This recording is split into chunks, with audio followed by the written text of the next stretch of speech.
ট্যাংরার দিকে নজর রাখতে হচ্ছে। ট্যাংরা হত্যাকাণ্ডের রহস্যের জাল খোলা তো দূরের কথা, ক্রমেই ঘনীভূত হচ্ছে রহস্য। দানা বাঁধছে একের পর এক প্রশ্ন। রহস্যের জট খুলতে তদন্তকারীদের ভরসা ফিঙ্গারপ্রিন্ট রিপোর্ট। ঘটনাস্থল থেকে উদ্ধার ছুরি, সেই ছুরিতে কার ফিঙ্গারপ্রিন্ট জানতে চাইছে তদন্তকারী আধিকারিকেরা। এই বিস্তারিত রিপোর্ট তথ্য রিপাবলিক বাংলায় তুলে ধরছে আমাদের প্রতিনিধি সৈকত। সৈকত এই মুহূর্তে গ্রাউন্ড জিরো থেকে থাকবে এবং তথ্য তুলে ধরবে যে এই মুহূর্তে কি তথ্য উঠে আসছে। ট্যাংরায় আপনারা জানেন একই পরিবারে তিনজন বাড়ির মধ্যে খুন হচ্ছেন। তিনজন গাড়ি নিয়ে বেরোচ্ছেন বাড়ি থেকে, গাড়ি ঘুরছে ঘুরছে গোটা কলকাতা ঘুরে মেট্রো স্টেশনে ধাক্কা দিচ্ছে, সজোরে ধাক্কা দিচ্ছে। তিনজন আহত অবস্থায় ভর্তি থাকছে হসপিটালে। অপরাধ স্থল থেকে পাওয়া যাচ্ছে ছুরি, ফ্লোর থেকে পাওয়া যাচ্ছে রক্ত। একের পর এক তথ্য যখন উঠে আসছে তখন রহস্যের জালটা আরো বাড়ছে। সিসি ফুটেজ কেন পাওয়া গেল না? সিসি ক্যামেরার ফ্ল্যাগ অফ কারা করলো? এই ছবিগুলো, এই প্রশ্নগুলো উঠছে। এবং এই মুহূর্তে দেখুন, ইনি হচ্ছেন প্রসূন দে। তিনি আপাতত চিকিৎসাধীন রয়েছেন। বাড়িতে হত্যাকাণ্ড, বাড়িতে হত্যা লীলা। ট্যাংরায় পরিবারের 3 মহিলা সদস্যকে খুন। ঘটনাস্থল থেকে উদ্ধার ছুরি, সেই ছুরিতে কার ফিঙ্গারপ্রিন্ট রয়েছে? পোস্টমর্টম রিপোর্ট পরিষ্কার, পোস্টমর্টম রিপোর্টে পরিষ্কার হয়ে গিয়েছে খুন করা হয়েছে। তদন্তকারীদের ভরসা ফিঙ্গারপ্রিন্ট রিপোর্ট। সৈকত রয়েছে সরাসরি আমাদের প্রতিনিধি। সৈকত, এই মুহূর্তে কি তথ্য উঠে আসছে? ফিঙ্গারপ্রিন্ট রিপোর্টের জন্য অপেক্ষা করতে হচ্ছে পুলিশকে। পুলিশ ঠিক কি ভাবছে এবং একের পর এক জট সামনে আসছে, পরিষ্কার হচ্ছে না কেন?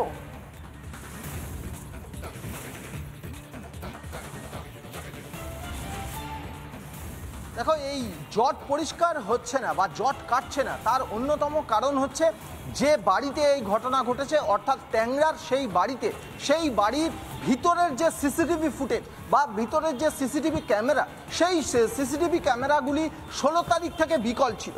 যার ফলে কে এই ঘটনা ঘটিয়েছে, অর্থাৎ এই ট্যাংরার ঘটনায় ট্যাংরার 2 জন গৃহবধূকে গলা কেটে, হাতের শিরা কেটে কে খুন করেছে সেইটা নিশ্চিত হতে পারছে না তদন্তকারীরা।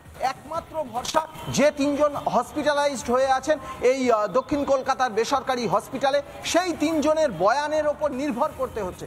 কিন্তু সেই 3 জনের অবস্থা বয়ান দেওয়ার মতো নয়। গতকালকেও ট্যাংরা থানার পুলিশ অ্যাডিশনাল ওসির নেতৃত্বে একটি টিম তারা এসেছিল বয়ান যদি নেওয়া যায়, কিন্তু সেটা সম্ভব হয়নি। যার ফলে ঘটনাস্থল থেকে যে ধারালো অস্ত্র অর্থাৎ কাগজ কাটা যে ছুরি পাওয়া গেছে, সেই কাগজ কাটা ছুরির যে ফিঙ্গারপ্রিন্ট, সেই ফিঙ্গারপ্রিন্টের ওপরেই নির্ভর করতে হচ্ছে তদন্তকারীদের। কারণ কাগজ কাটা ছুরি দিয়ে কে হত্যা করেছিল? তাহলে এই 2 ভাই অর্থাৎ প্রণয় দে, প্রসূন দে, এই 2 জনের মধ্যে কেউ নাকি অন্য কেউ ছিল, সেই বিষয়টা ভাবাচ্ছে তদন্তকারীদের। সেই জন্যেই ফিঙ্গারপ্রিন্টের ওপর নির্ভর করতে হচ্ছে। অন্যদিকে গতকালকের পর আজকেও ট্যাংরা থানার একটি টিম, আজকেও তারা বাড়িতে যাবেন। বাড়িতে গিয়ে সিসিটিভি ক্যামেরার, সেই সিসিটিভি ক্যামেরা 16 তারিখ থেকে অফ ছিল, কিন্তু তার আগের যে ফুটেজ সেগুলো আরও একবার চেক করবেন। গতিবিধি চেক করতে চাইছে ট্যাংরা থানার পুলিশ। কে কিভাবে, কখন, কোন দিক দিয়ে ঘরে ঢুকেছিল, কার পজিশন কী ছিল, গোটা বিষয়টা জানার চেষ্টা করবে তদন্তকারীরা। যদিও এখনো পর্যন্ত টিল ডেট, আজকের ডেট অবধি এই ফিঙ্গারপ্রিন্টের রিপোর্টের ওপরে ভরসা করছে তদন্তকারীরা। একদমই সৈকত, সেই ফিঙ্গারপ্রিন্ট রিপোর্ট কবে আসে, কি তথ্য উঠে আসে সেদিকে অবশ্যই আমাদের নজর থাকবে। সৈকত, আপাতত তোমায় ধন্যবাদ।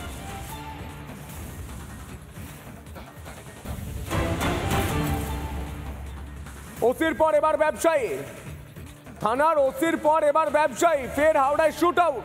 হাওড়ার লিলুয়ায় প্রমোটারের রাকেশ সিংকে লক্ষ্য করে গুলি, পেটে গুলি লাগে প্রমোটারের। বাইকে চেপে এসে গুলি 2 দুষ্কৃতীর। প্রসেনজিৎ রয়েছে সরাসরি। প্রসেনজিৎ, হাওড়ায় হচ্ছেটা, হাওড়ায় কখনো পুলিশ নিজের হাতে গুলি করছে, কখনো প্রমোটারকে শুট আউট করা হচ্ছে। এই হাওড়ার ছবিটা কেন?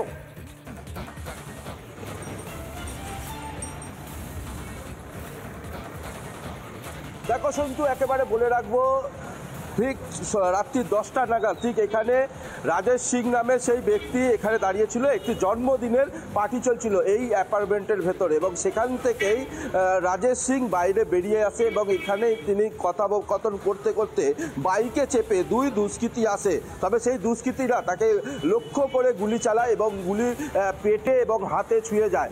তাকে একেবারে একটি বেসরকারি নার্সিংহোমে তাকে ভর্তি করা হয়। সেখানে তার শারীরিক অবনতির কারণে তাকে কলকাতায় একটি বেসরকারি হসপিটালে সেখানে তিনি চিকিৎসাধীন রয়েছে।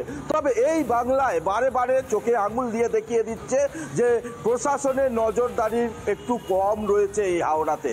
কারণ যেখানে পুলিশ অফিসার গুলিবিদ্ধ হয়, যেখানে স্থানীয় প্রমোটার ব্যবসায়ী তিনি গুলিবিদ্ধ হয়, তবে এই ঘটনা চোখে আঙুল দিয়ে দেখাচ্ছে কোথাও যেন একটা ফাঁক ফোকর থেকে গেছে, যে ফাঁক ফোকরের মাধ্যমে পুলিশ যেভাবে গুলিবিদ্ধ হচ্ছে, তার রিভলভার চলে যাচ্ছে অন্য জায়গায় বা তার কাছে আসছে বাইরের রিভলভার, এবং তার সঙ্গে এই প্রমোটারকে লক্ষ্য করে গুলি, তার এখনো পর্যন্ত যেটা জানা যাচ্ছে কোথাও যেন একটা প্রশাসনের কমতি রয়েছে, এবং সেই কারণেই এই বারে বারে হাওড়ায় গুলিবিদ্ধ এবং গুলির শব্দ পাচ্ছে সাধারণ মানুষ। তবে এই অ্যাপার্টমেন্টের ভেতরে সেখানে কেক কাটা, তোমাকে আমি দেখাবো ওই চিত্রটা, দেখতে পাচ্ছি এখানে কেক কাটা হয়েছিল জন্মদিনের পার্টি, এবং সেইখানেই চলল গুলি।